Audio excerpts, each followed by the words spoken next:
Praise the Lord दोस्तों, जय मसीह की एक बार फिर से आपका स्वागत है इटर्नल लाइफ टू चैनल में। और मैं आपका स्वागत करता हूं। आज हम बात करने वाले हैं आशीष भाई के लिए एस गैंग टीवी, जिसके बारे में आप सभी देख रहे हैं। और उन्होंने कई विषय में पिछले दिनों से वो वीडियो डाल रहे हैं कि 10वां अंश देना गलत है, बाइबल इस प्रकार से नहीं बताती, और कई प्रकार की बातें वो 10वां अंश के विषय में कहते हैं। तो मैंने उनको कमेंट किया, कमेंट में भी उनसे बातें हुई। तो लेकिन सच बताऊं तो मुझे लगता नहीं वो बाइबल की स्टडी को सही ढंग से करते हैं। आप देखेंगे तो ऐसा लग रहा है किसी और के संदेश को वो पढ़ रहे हैं। उन्होंने कोई पर्सनल इस पे कोई रिसर्च नहीं की, पर्सनल कोई मतलब उस पे व्यक्तिगत टिप्पणी नहीं की, किसी और के विषय को पढ़कर वो इस बात को कर रहे हैं। तो मैं सोचता हूँ उनको शायद अच्छे से पढ़ना चाहिए बाइबल को। और पहले मैं उनकी वीडियो देखता था तो मुझे अच्छा लगता था, काफ़ी मतलब चलो रोस्ट वीडियो बना रहे हैं, लेकिन शायद ग्रोथ कर रहे हैं। लेकिन अब मुझे ऐसा लग रहा है केवल वो यूट्यूब पर काम करने के लिए ऐसा कर रहे हैं। लेकिन यूट्यूब पर काम करना ये तो अच्छी बात है, लेकिन हमें सही जानकारी लोगों को देनी है, ये ज़्यादा ज़रूरी है। आप किसी भी विषय में जब किसी से बात करते हैं तो एक सही जानकारी लोगों को दें, तो वो अच्छा है। भले ही आप किसी और का संदेश लेकर डाल रहे हैं, आपकी उसमें कितनी रिसर्च आपने की, इस विषय में आपको बहुत ज़्यादा जांचने की ज़रूरत है। जैसे कि उन्होंने बताया कि हम क्या कर रहे हैं, उन्होंने बताया कि दशमांश नहीं देना चाहिए, एक पास्टर को दशमांश नहीं देना चाहिए, लेवियों को नहीं, पहले जो वो दशमांश था वो लेवियों को दिया जाता था। अन्य प्रकार की बातें उन्होंने बाइबल से की और बाइबल के कई वचनों को कोट किया। मैं सच बता रहा हूँ, पूरी बाइबल के वचनों को जो भी उन्होंने कोट किया है, वचन तो कोट किए, लेकिन उनको संदर्भ में बताना बहुत ज़्यादा ज़रूरी होता है। जब आप किसी विषय को पढ़ रहे हैं, मान लीजिए मेरे आप इस मैसेज को देख रहे हैं और मैसेज में से कुछ भाग उठा लीजिए, फिर उससे बोलिए कि ऐसा ऐसा हुआ, और फिर उसको बोलिए ऐसा ऐसा निकाल के बताइए। जब मैंने उनको कमेंट किया तो कमेंट में उन्होंने मुझे लिख कर भेजा कि ठीक है, आप एक काम करिए, मैं आपकी बात को सच मान लूँगा। आप मुझे एक वचन भेजिए बाइबल से जिसमें नए नियम में दशमांश के विषय में लिखा हो, दशमांश देना चाहिए, केवल ऐसा। अब एक बात सोचिए, क्या ये बिल्कुल ऐसा नहीं लगता जैसे एक डॉक्टर थे पहले, जिसको मैं तो डॉक्टर बोलता भी नहीं, एक व्यक्ति थे डॉक्टर जाकिर नाइक, और उनका सीधा ऐसा सवाल होता था मसीहों से कि यीशु मसीह ने पूरी बाइबल के अंदर कहाँ पर ऐसा कहा मैं खुदा हूँ और मेरी आराधना करो। बिल्कुल ठीक है, ऐसा जवाब है ना। मतलब ऐसा जैसे दूसरे लोग कर रहे हैं वैसे ही आप कर रहे हैं। क्या आप ये ठीक कर रहे हैं? कमेंट में मैं आपको लगा दूंगा, आप देख लेना वो। तो क्या आप ये ठीक कर रहे हैं, ये बताइए। आप बाइबल के संदर्भ को समझिए।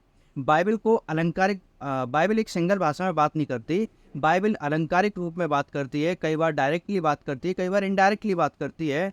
तो बाइबल को हमें शुरुआत से लेकर अंत तक समझने के लिए उसके बातों को समझना होगा, उसके संदर्भ को समझना होगा। और बाइबल समझना इतना साधारण नहीं है जैसे हमने सोचा और यूं ही कहीं से भी आयत उठाई और डाल दी। ऐसा नहीं होता मेरे भाई। हमें क्या करना होगा, हमें उसको सही से जांचना होगा और सही जानकारी लोगों तक देना जरूरी है। यदि आप भी वैसा ही काम करें जैसा और लोग कर रहे हैं, तो फिर आप में और उनमें फ़र्क ही क्या है। इसीलिए क्या करना है, सही जानकारी लोगों को देना बहुत ज़्यादा ज़रूरी है। आप अपनी वीडियोस में ये ज़रूर जांचें, आप अपनी वीडियोस में लोगों को सच्चाई बताएं, ना कि गलत तरीके से इंटरप्रिटेशन करें। बाइबल की आयतों का गलत अनुवाद मत करिए और अपने तरीके से अनुवाद मत करिए जैसा कि आप चाहते हैं। आप वह अनुवाद करिए जो बाइबल चाहती है। आप पुराने नियम नए नियम में ये बातें खोजने के लिए कह रहे हैं, नए नियम में कुछ बातें ऐसी बातें बोलने के लिए कह रहे हैं कि डायरेक्टली ऐसा बताइए, इनडायरेक्टली या डायरेक्टली। लेकिन आप देखेंगे तो पुराने नियम में भी बहुत सारी ऐसी बातें हैं जो आप नए नियम में नहीं देखेंगे। तो आप एक आज्ञा को मानते हैं पुराने नियम की, तो आपको सारी आज्ञाएं माननी पड़ेंगी, ऐसा उस प्रकार से वो वचन कहता है। आपने व्यवस्था को भंग कर दिया, सच बात है, कोई दिक्कत नहीं है। लेकिन आप यदि मान लीजिए आप चोरी नहीं करते, आप चोरी नहीं करते इस बात को मानते हैं, आप झूठ नहीं बोलते इस बात को मानते हैं, आप और नए नियम में आप यीशु पे विश्वास करते हैं, तो क्या आप वो सारी आज्ञाएं मानेंगे? क्योंकि आप चोरी नहीं करते, आप सच बोलते हैं, आप दूसरे ईश्वर को ईश्वर करके नहीं मानते। मानते हैं क्या? इस आज्ञा को क्यों मानते हैं? नहीं मानेंगे ना। आपको सिर्फ अपने मतलब की बात दिखनी चाहिए तो आप सही हैं। इसीलिए बोलता हूँ बाइबल के वचन को गलत इंटरप्रिटेट मत करिए, सही तरीके से सही संदर्भ में लोगों को समझाएं, तो वो बहुत अच्छा है। तो परमेश्वर आपको बहुत आशीष दे। और 10वां अंश एक साधारण विषय नहीं है, 10वां अंश परमेश्वर की ओर से ठहराया हुआ विषय है। और मैं ऐसा नहीं कर रहा, जिसको इच्छा है वो दे, इससे फर्क नहीं पड़ता कौन दे रहा है। जो आशीष पाना चाहता है, बाइबल तो ऐसा कहती है, जो आशीष पाना चाहता है तो वो दे। ऐसा करके परमेश्वर को परखो, देखो वो तुम्हें आशीष देता है नहीं देता। तो पुराने नियम की एक आज्ञा को मानना या ना मानना, आप एक आज्ञा मान रहे हैं कि मैं दूसरों को ईश्वर करके नहीं मानूंगा, मैं केवल यीशु को ही मानूंगा, तो इसका मतलब आप फिर भी धार्मिकता की एक आज्ञा को मान रहे हैं, व्यवस्था की एक आज्ञा को मान रहे हैं, दूसरी को तोड़ रहे हैं, है ना। तो आप खुद ही सोच कर देखिए, जिस तरीके से, जिस लॉजिक में आप कर रहे हैं, उसी लॉजिक से आपसे बातें की जाएं तो कितना गलत होगा। लॉजिक का सही इस्तेमाल करना सीखना है, समझ का भी इस्तेमाल करना सीखना है। लॉजिक ऐसा नहीं है आपने जैसा दिया कि मुझे नए नियम से एक आज्ञा दीजिए, नए नियम से एक आयत दीजिए, ऐसा नहीं होता।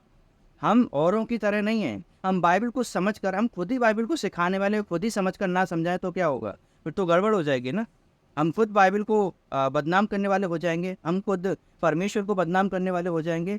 यीशु मसीह में आते समय हम पर दया की गई है और हमको दया के अनुसार समझाया गया है, दया के अनुसार सिखाया गया है, पवित्र आत्मा दिया गया है। किस बातों को? यीशु मसीह की बातों को समझने के लिए। यदि आप यीशु मसीह के वचन को समझें, और यीशु मसीह अपने चेलों से बात करते हैं, यूहन्ना की इंजील में बताते हैं कि मैं जाता हूँ और तुम्हें पवित्र आत्मा, तुम्हारे लिए एक सहायक भेजूंगा जो तुम्हें मेरी बातों में से सिखाएगा, यीशु मसीह की बातों में से। अब हम यीशु मसीह की बातों में से सीख कर आगे बढ़ रहे हैं, ना कि अपनी बातों में से, अपनी बुद्धि की बातों में से। किसी और को संदेश आपको प्रोक्लेम करने से पहले, किसी और के संदेश को दूसरों को बताने से पहले आपको उसकी जांच करनी चाहिए। आप कितने सहमत हैं उस पर, आपने क्या उस पर रिसर्च की, इस बात को जानना बेहद जरूरी है। तो परमेश्वर आपको बहुत आशीष दे, चिंता मत करिए, परमेश्वर आपको बढ़ाता रहे और एक सही इंटरप्रिटेशन, एक सही अनुवाद अपने लोगों को दें। तो परमेश्वर आपको आशीष दे। God bless you once again. See you in the next video.